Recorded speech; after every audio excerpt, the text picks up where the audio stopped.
Ano nga ba ang malaking dahilan bakit kami nagkakasakit? Sakit Dito talaga ng sa ulo Abang ko. Bansa, Kahapon pa to guys. alamin Masakit ninyo talaga po ano ulo ko. sagot. Sama Kaya pakiramdam tapusin ko ninyo ang talaga. video na ito. Hindi ko alam kung bakit na masama pakiramdam ko. Kainis. Ako lang naman mag-isa dito. Paano na pag sumama pakiramdam ko, wala na magtatrabaho, kawawa naman si madam. Ano kayang gagawin ko guys?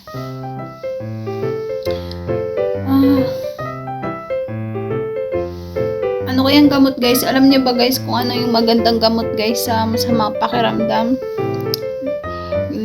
First, ano to guys, pag talagang sumasakit yung ulo ko guys, pag talagang, alam mo yung ano na, yung magkakatapusan na ba? Wait lang, tumatawag si amo guys. Tawag si amo. Sagutin ko muna.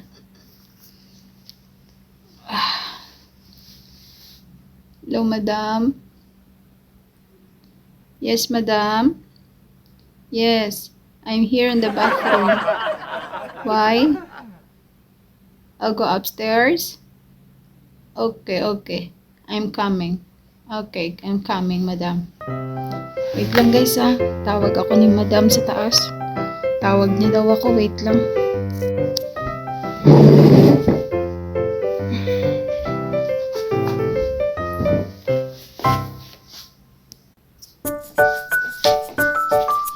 Diyos ko, nawala yung sakit ng ulo ko, guys.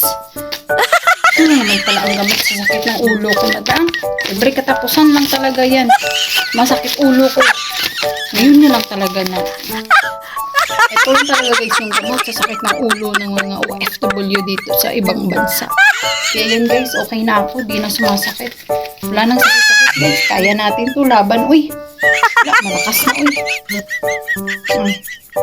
Okay na yan. Trabaho muna ako guys ha, para makapagpadala na ako ng pera sa Pinas. Kasi talagang wala na, natanggal na yung sakit ng ulo ko guys. Sige, bye-bye. See you.